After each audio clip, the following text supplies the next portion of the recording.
Right అండి. Okay, Kumaraswamy గారితో మాట్లాడదాం. కుమారస్వామి గారు జాతీయ బీసీ దళ అధ్యక్షులుగా ఉన్నారు.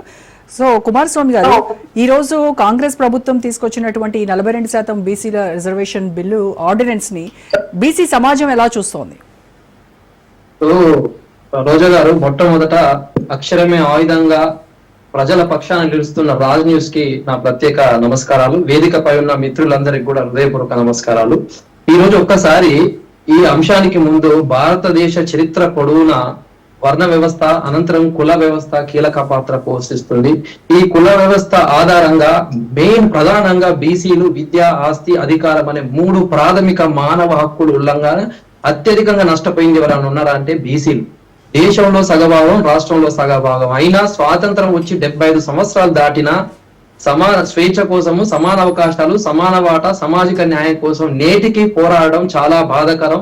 దశాబ్దాలుగా, యుగాలుగా ఈ బీసీలు పోరాడడం, వారి హక్కులు, రాజ్యాంగంలో పొందుపరిచిన హక్కులు అందకపోవడం చాలా బాధాకరం. ఇక విషయానికి వస్తే, స్థానిక సంస్థల్లో ఈ ఎన్నికల్లో 42% రిజర్వేషన్లు అనే అంశం ఈ రోజు చర్చ వచ్చింది. నేను ఏమంటున్నాను, రాష్ట్రంలో ఒకసారి విషయంలోకి వస్తే జనవరి 26న సర్పంచ్ల పదవి కాలం ముగించింది.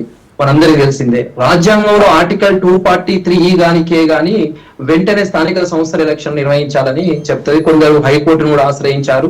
సో హైకోర్టు కూడా ఈ స్టేట్ ఎలక్షన్ కమిషన్ కి 60 రోజులు ఎలక్షన్ నిర్వహించి రిజల్ట్ కూడా చేయాలి 30 లోపల ఇచ్చారు. అయితే దీంట్లో మనం ముఖ్యంగా ఏంటంటే, ఈ రోజు మార్చి నెలలో అసెంబ్లీ సమావేశాలు జరిగినప్పుడు విద్యా ఉద్యోగాలతో పాటు స్థానిక బీసీలకు 42% రిజర్వేషన్ కల్పిస్తూ 2 బిల్లులను ఆమోదించారు. రాష్ట్రపతి కోసం గవర్నర్ ద్వారా రాష్ట్రపతికి పోయింది. ఇప్పుడు ఏంది, ఆలస్యం అవుతుంది. అయితే కేంద్రం ఆ బిల్లులను ఆమోదం చేయాల్సిన సందర్భం ఖచ్చితంగా ఉండాలి. అది కేంద్రం రెస్పాన్సిబిలిటీ. అలాగే రాష్ట్ర ప్రభుత్వాలు అన్ని కలిపి అఖిలపక్షం సమావేశంతో ఒత్తిడి చేయాల్సిన బాధ్యత ప్రతి ఒక్కరి పైన ఉంది. అయితే ఇప్పుడు ప్రభుత్వం ముందట 3 పరిష్కారాలు. నేను ఈ రీసెంట్ కూడా ఒక వీడియో చేశాను. బీసీలకు 42% రిజర్వేషన్లు కల్పిస్తూ ఇప్పుడు ఏంటంటే ఈ 2 బిల్లులను ఆమోదం చేసి చట్ట రూపం దాల్చాలి. దాంట్లో సవరణ చేసి షెడ్యూల్ 9 లో పెట్టాలి. మరి దీని బాధ్యత ఎవరిది? కేంద్ర ప్రభుత్వం కొంత నిర్లక్ష్యమా, లేదంటే మన అందరం అఖిల పక్షంతో ఒత్తిడి చేయాలి. ఇది ఖచ్చితంగా ఒక పాయింట్. రెండోది వచ్చేసి, రాజ్యాంగంలో ఆర్టికల్ 243(6) అని ఉంటుంది. సో రాష్ట్ర శాసనసభలకు, స్థానిక సంస్థల్లో ఈ బీసీ రిజర్వేషన్లు కల్పించే అధికారం ఉంటది. ఆ అధికారం ఉపయోగిస్తే ఏమైందంటే, మనకు supreme court triple test formula అని ఉంది. అయితే ఏంది ఈ ట్రిపుల్ టెస్ట్ ఏంటంటే, బీసీల ప్రాతినిధ్యం లోపించిందని ప్రామాణిక డేటాతో నిరూపించుకోవాలి. సో అంతేకాకుండా డెడికేషన్ కమిషన్ అధ్యయనం చేయాలి. 50% సీలింగ్ అనేది దాటకూడదు అనేది. అంతేకాకుండా ఆర్టికల్ 14 వైలేషన్ కావద్దు. అయితే ఈ రోజు నిన్న జరిగిన అంశం ఈ నేపథ్యంలో 10/7/2024 ముఖ్యమంత్రి గారు రేవంత్ రెడ్డి అధ్యక్షతన గురువారం నిన్న జరిగిన కేబినెట్ మీటింగ్ లో స్థానిక సంస్థల ఎన్నికల్లో 42% రిజర్వేషన్లు కల్పించడానికి ఆర్డినెన్సే మార్గంలో అమలుకు మంత్రివర్గం నిర్ణయం తీసుకోవడం జరిగింది. అయితే ఒక బీసీ సంఘంగా బీసీలను అండగా దండగా ఉంటే కడుపులో పెట్టుకుంటాం. దీన్ని మేము స్వాగతిస్తున్నాం.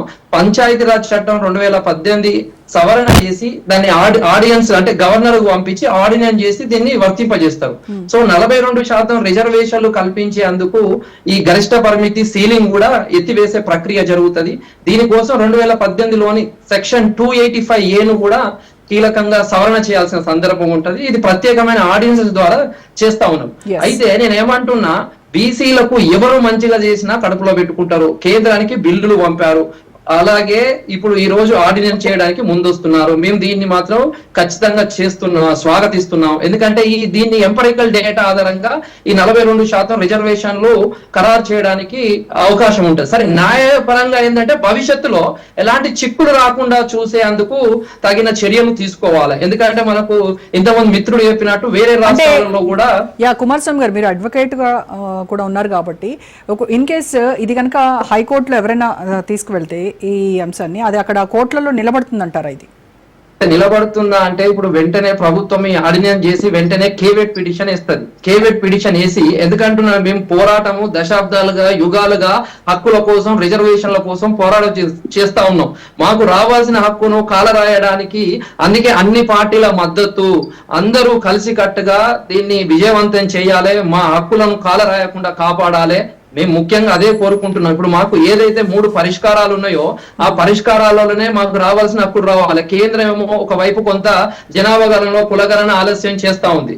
మేము గత అనేక దశాబ్దాలుగా పోరాటం చేస్తున్నాం కానీ ప్రత్యేక మంత్రిత్వ శాఖ ఇవ్వట్లేదు. చట్టసభలో 50% రిజర్వేషన్లు కాలేదు. సరేలే, ప్రమోషన్ లో బీసీ ఉద్యోగాలలో కూడా అన్యాయం జరుగుతా ఉంది, క్రిమిలేయర్ ఉన్నది అందరికి తెలిసిందే. అయితే నేను ఏమంటున్నా, 2019లో ఈడబ్ల్యూఎస్ రిజర్వేషన్ల పేరిట 10% రిజర్వేషన్లు రాత్రికి రాత్రే రాజ్యాంగ సవరణ చేసి బీసీ సాధ్యమైంది. అది మా బీసీలకు ఎందుకు సాధ్యం కాదు అని ఈ రోజు నేను ఈ వేదిక నుంచి ప్రశ్నిస్తున్నాను. ఎందుకంటే ఇక్కడ కాంగ్రెస్ ప్రభుత్వమా ఏ ప్రభుత్వం అన్నది కాదు. డిక్లరేషన్ కామారెడ్డి బీసీ డిక్లరేషన్ లో 2 అంశాలు చెప్పారు. రాహుల్ గాంధీ దేశమంతటా మన బీసీల జనాభా దామాష ప్రకారం హక్కులు కల్పించినప్పుడే బీసీలకు న్యాయం జరుగుతుంది అన్నారు. మేము అంతేకాకుండా ఈ రోజు నేను ఆకునూరి మురళి మరియు కోదండరామరెడ్డితోని మేము మన కాచిగూడలో ఒక పెద్ద మీటింగ్ పెట్టిన నెక్స్ట్ డే రోజే GOMS 15 అదే మన 26 కూడా జీవోని ఇచ్చారు. అయితే నేను ఏమంటున్నా, మాకు అన్యాయం జరగకుండా మీరు అన్నట్టు సుప్రీంకోర్టు కూడా డాక్టర్ K. కృష్ణమూర్తి త్రిసభ్య ధర్మాసనం, వికాస్ రాజ్ కిషాన్ లాంటి ఎన్నో ఉన్నాయి. అది ప్రత్యేక డెడికేషన్ కమిషన్ వేయాలన్న దాని ప్రకారం వారు డెడికేషన్ కమిషన్ వేశారు. అంతేకాకుండా ప్రత్యేకంగా IAS ను ఉంచారు. ఇప్పుడు మా ఉద్దేశం ఏంటంటే, తెలంగాణలో 23% అమలవుతున్నది. పంచాయతీ ఎన్నికల్లో కొన్ని వేల మంది బీసీ సర్పంచులు స్థానాలు కోల్పోయారు. ఇప్పుడు మున్సిపాలిటీలు కావచ్చు, గ్రేటర్ మున్సిపాలిటీలు మాత్రం 34% అమలవుతున్నాయి. అయితే 23 నుంచి 42% పెంచితే కొన్ని వందల జీవితాలలో వెలుగులు వస్తాయి. సర్పంచులు ఎంతో మంది వస్తారని మాకు ఏ ప్రభుత్వం చేయని కడుపులో పెట్టుకుంటాం. మాకు న్యాయం చేయాలి, మా హక్కులను కాపాడాలి, మా రిజర్వేషన్లను మాకు ఇవ్వాలి. దయతలచి ఈ వేదిక నుంచి చెప్తున్నాను, ఎవరు కోర్టులను అప్రోచ్ అయ్యి దీన్ని ఏ విధంగా దీన్ని రద్దు చేసే విధంగా కుట్రలు కుతంత్రాలు చేయకుండా నా యొక్క విజ్ఞప్తి తెలియజేస్తున్నాను ఈ వేదిక నుంచి.